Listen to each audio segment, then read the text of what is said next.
Well, welcome to the 12th Sunday in Ordinary Time. The readings are really beautiful today.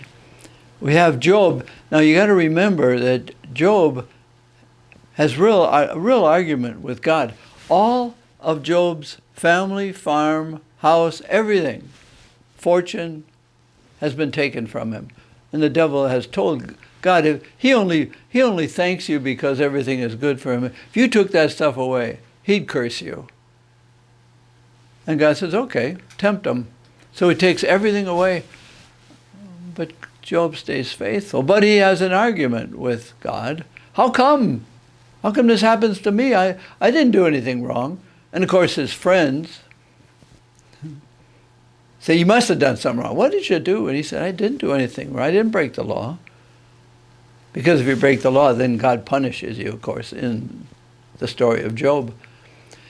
But the story is about waves.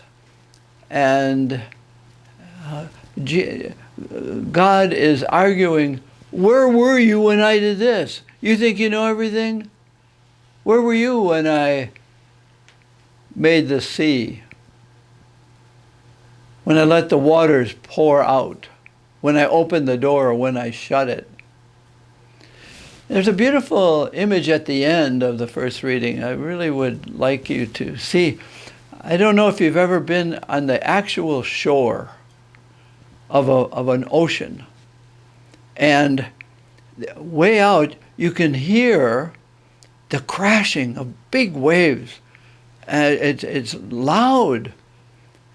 And as the waves get close to the shore, they diminish in intensity. And as it says in the reading in Job, the proud waves are humbled as they look against the shore. That's my image.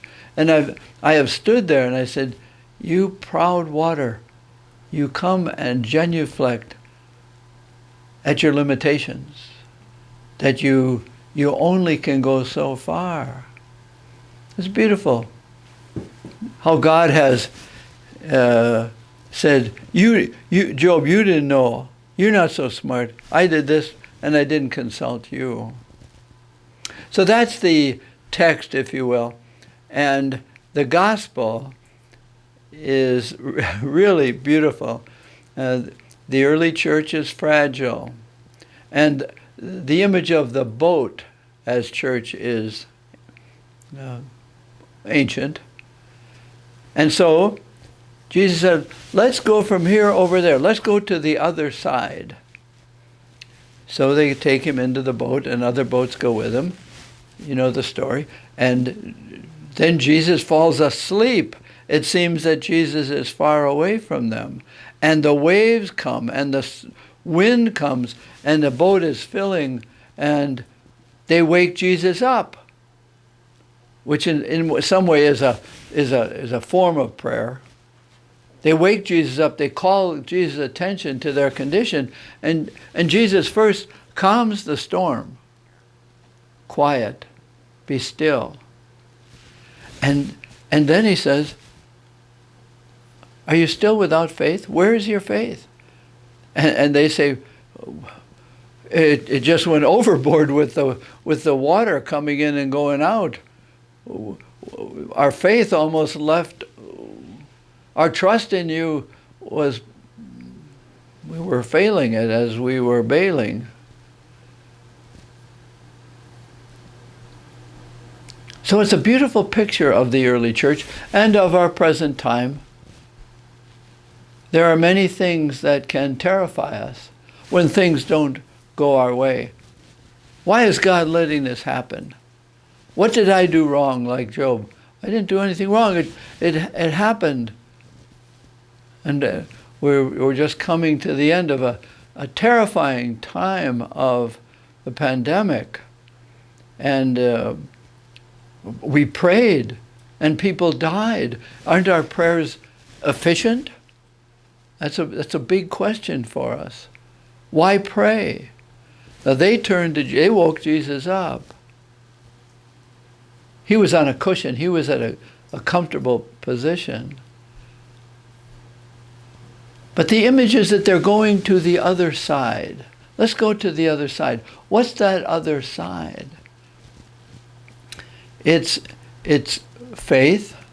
What happened to your faith? It often goes out the other side of the fragility of our boat, or the fragility of our faith. It slips away. When things are good, balloons and sunshine and parties, it's easy to be grateful. As it was for Job when his family and his fields were abundant and the cattle were hefty. Easy to praise God when things go well. Easy to praise God when we get our way. Faith is not certainty, you see. Faith doesn't get tested, I wouldn't say. I don't think God tests us. But what do we do when the not understandable happens? When our ways don't happen? Where does our faith go? It's really easy. It's a great easy option to say, I'm not going to believe anymore. I think it takes as much faith to believe that God doesn't love us as it takes to believe that God does. The apostles have been with Jesus a while, and yet not long enough. They're fragile, and so are we. Individually and as a church, we have more and more are experiencing our fragility, and we say, I don't want any experiences in my life or our life of fragility, of infidelity, of humanity. So I'm leaving. I don't want to be associated with a loser or something that is questionable. And the church and our parishes and our lives are fragile. And we look for something outside ourselves for stability and strength. And we can turn to Jesus. Okay, you are going to make me a winner. You are going to make me strong. I won't have to experience fragility.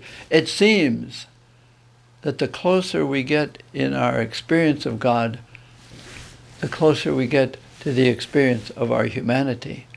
They were very close to Jesus. And so they were very close to the fragility of their condition and of their faith and their trust in Him. As a last resort, they turned to Jesus. Strictly as a last resort. We do too. The question is God faithful in the times of struggle and upset and pain? It's hard to believe that. It's hard for Job to believe. And yet God says, you don't know my ways. But as to the gospel, when the apostles say, who is this? That even the sea and the wind obey him. It's a time in Mark's gospel and in the other synoptics, Luke and Matthew, where he is Lord of everything. Lord of the earth, the wind, all the forces that human beings cannot control. He is the Lord of all. The kingdom is not just within us, the kingdom is around us. Now, is God in control? Does God make things happen? Well, that's a big question. I think I make things happen, and God says, okay, you did that. You got into the boat, and there are storms. I didn't make the storms happen. I made myself available to you. Does God make things happen? No, I don't think so. Many people think so. Well, it's a struggle. And maybe that's an area of faith too. When the waves of doubt sweep over our little boats, of the fragility of our one-person kayak, or of our big ocean liner of community and church, we're fragile. And we don't like that. We want to be associated with strength. And God in the story with Job, and Jesus in the story with the apostles in the boat, he is saying, I am strong, and I will be with you. We are going to the other side, where faith will get you. We're going to another side of your understanding of my care for you, my love for you. But you have to go through the storms of what it is to be human. See, many times we'd like to be angelic, angels, and not experience my fragility, your fragility, our fragility.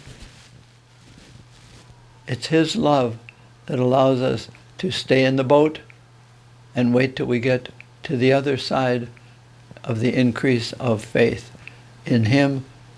And does He love us even when we don't feel like we're being loved? We have to pray with our storms. In this boat scene, the storm went away. We prayed a lot that the storm of the pandemic would go away. It took a long time for the waves of fear and sickness to die down. We're still waiting for Jesus to say, quiet, be still, but you're always going to be human in your little boat.